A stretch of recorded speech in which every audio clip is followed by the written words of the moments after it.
Oke, assalamualaikum warahmatullahi wabarakatuh. Terima kasih atas perhatiannya.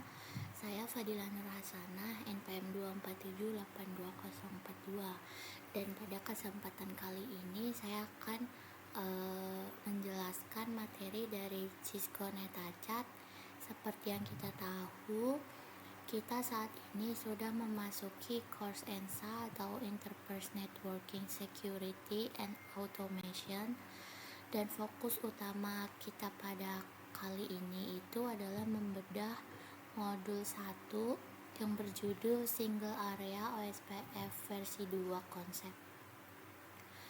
Nah, mungkin saat pertama kali membaca judulnya, materi ini terdengar cukup teknis.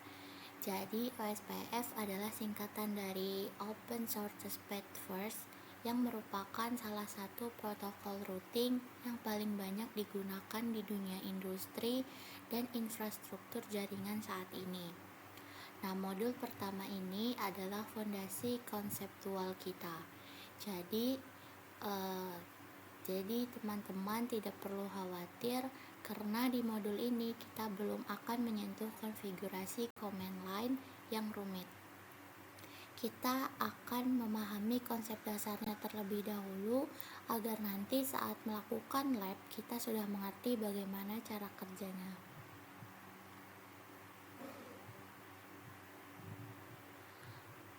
Nah, di dalam modul ini Cisco itu memberikan sebuah analogi yang sangat menarik. Nah, coba kita bayangkan kita sedang bersiap-siap untuk pergi ke liburan. Nah, barang-barang sudah masuk ke mobil, tapi sayangnya kita berangkat sedikit terlambat dari jadwal awal. Saat ini kita membuka aplikasi peta seperti Google Maps. Nah, aplikasi tersebut biasanya akan memberikan beberapa pilihan rute. Rute pertama adalah jalan protokol utama, tetapi jalan itu sedang macet karena ada perbaikan jalan. Lalu rute kedua itu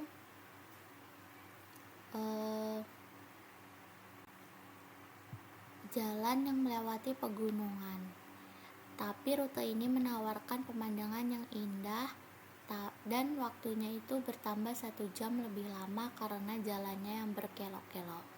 Kemudian ada rute yang ketiga melalui jalur jalan tol. Mungkin rute ini terasa membosankan, tetapi ini adalah jalur yang cepat. Bahkan karena kecepatannya kita bisa mengejar keterlambatan kita tadi. Nah, dengan begitu pasti kita akan memilih jalan tol kan. Nah, di dalam dunia jaringan komputer, paket data bekerja dengan prinsip yang sama.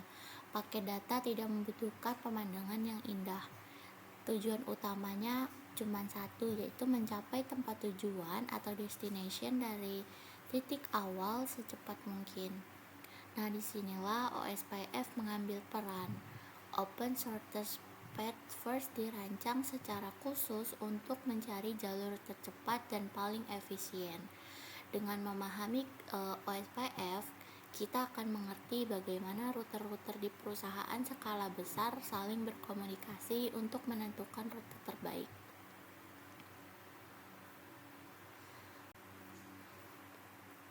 Nah, lalu apa saja yang akan kita capai di modul ini?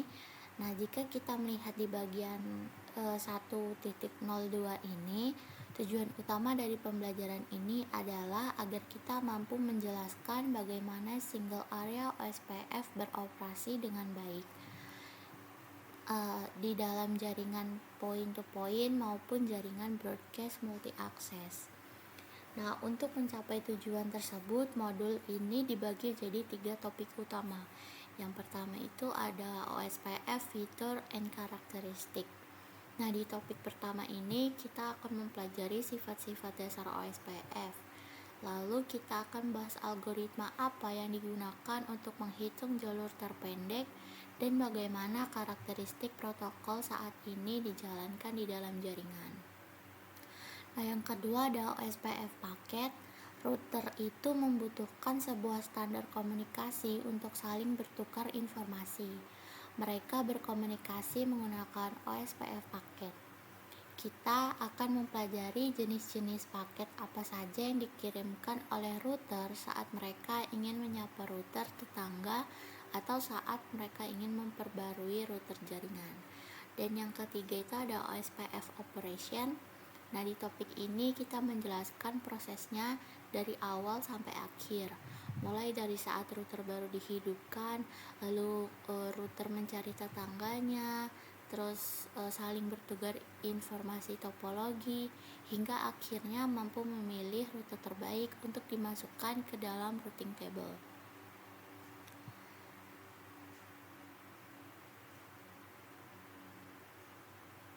Nah, sebelum itu di 1.03 ini mengingatkan kita kembali tentang perangkat yang sangat vital untuk perkuliahan ini, yaitu Cisco Packet Tracer.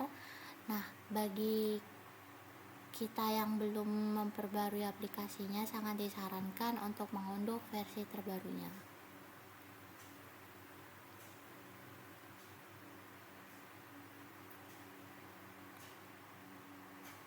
Nah, kita lanjut ke sini. Ini latihan ya. Nah, jadi di sini itu kita bahas aktivitas dari 105, yaitu eksplorasi logikal.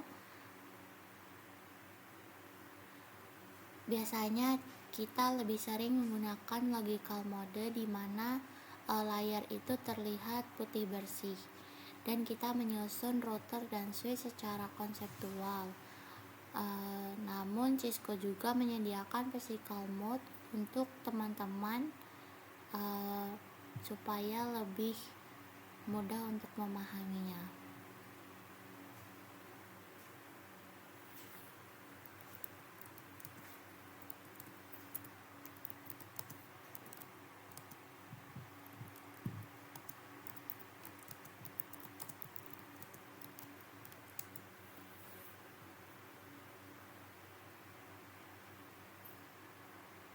Selanjutnya kita akan bahas ini.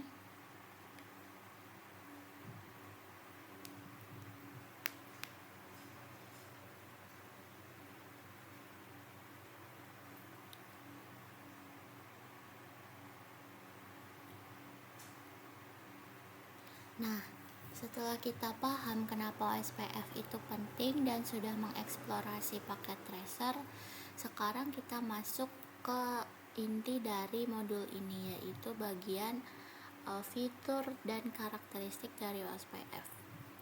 Nah, OSPF ini masuk ke dalam kategori Link State Routing Protocol. Jadi bayangkan OSPF ini seperti router yang punya peta lengkap dari seluruh jaringan. Dia tidak cuma tahu jalan ke satu titik, tapi dia tahu seluruh jalanan yang ada di area tersebut. Nah, ada 3 komponen utama yang bikin OSPF ini pintar. Jadi yang pertama itu routing protocol message. Jadi ini adalah cara mereka berkomunikasi. Dan yang kedua itu ada data struktur. Jadi router OSPF itu mencatat semuanya di dalam 3 tabel atau database seperti agency database, link state database, dan forwarding database. Nah,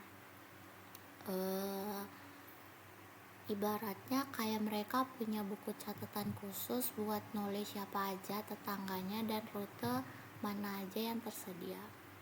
Lalu yang ketiga ada algoritma atau algoritma. Nah, algoritma ini otaknya. Jadi OSPF itu menggunakan algoritma Dijkstra Shortest Path First. Mirip ini kerjanya itu mirip kayak Google Maps. Jadi algoritma ini akan menghitung cost atau biaya dari setiap router berdasarkan bandwidth. Semakin besar bandwidthnya, semakin kecil costnya, dan jalur itulah yang akan dipilih. Lanjut ke OSPF paket.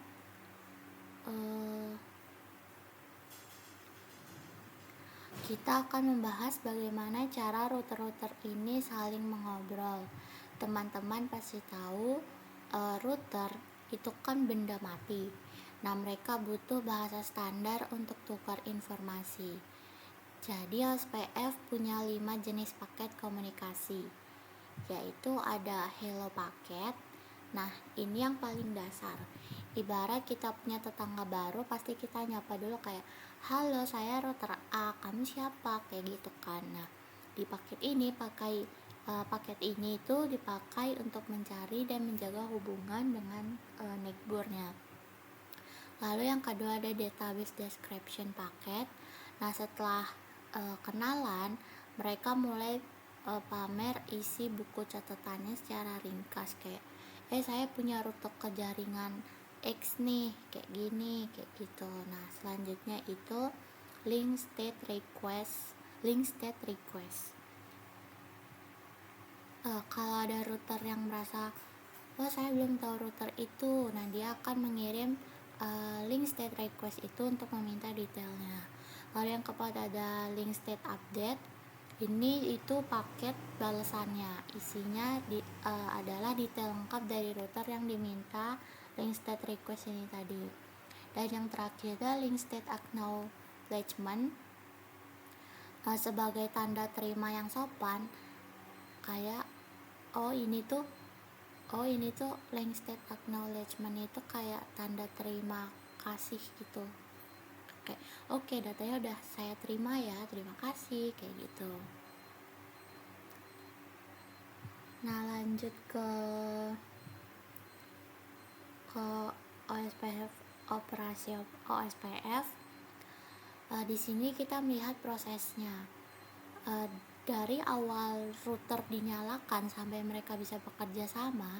Prosesnya itu melewati beberapa state atau fase.